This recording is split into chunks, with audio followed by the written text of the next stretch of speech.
بول رہی ہوں۔ میرا آپ سے یہ سوال ہے کہ اسلامی بہنوں کے لیے چہرے کا پردہ کرنا ضروری ہے؟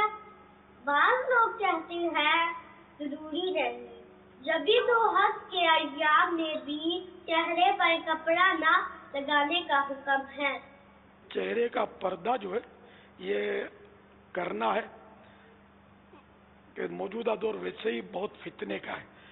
بعض صورتیں جس میں وہ چہرہ، جیسے قاضی کے سامنے گواہی کے لیے چہرہ دکھانا ضروری ہے، تو ایسے مواقع پر اجازت ہوتی ہے۔ یوں عام حالات میں چہرے کا پردہ عورت کرے گی۔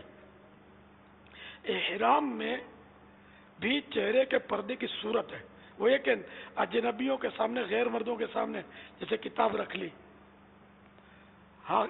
ہاتھ کا پنکھا رکھ لیا، کوئی گتا رکھ لیا، یوں چہرہ کرے۔ لیکن احرام میں چونکہ یہ منصوص ہے کہ وہ چہرے پر کپڑا عورت نہیں ڈالے گی، تو وہ نہیں ڈالے۔ لیکن اگر سب مسائل حج کے احرام کی طرح سب اس پہ قیاس کریں گے تو احرام میں تو بہت سارے حلال کام حرام ہو جاتے ہیں، تو پھر ہر وقت تو حرام ہونے چاہیے۔ عطر لگانا، خوشبو لگانا سنت ہے احرام کی حالت میں، جب احرام کی نیت کر چکے تو حرام ہے۔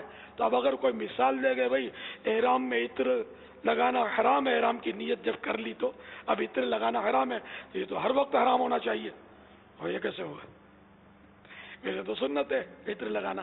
تو اسی لیے وہ چہرہ احرام کے تعلق سے جو بھی مسائل ہیں اس پر عمل کیا جائے گا، لیکن اس کے علاوہ چہرہ جو ہے وہ غیر مردوں کے سامنے ڈھانکا جائے گا۔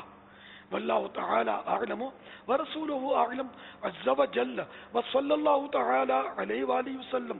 صلوا علی الحبیب صلی اللہ تعالی علی محمد۔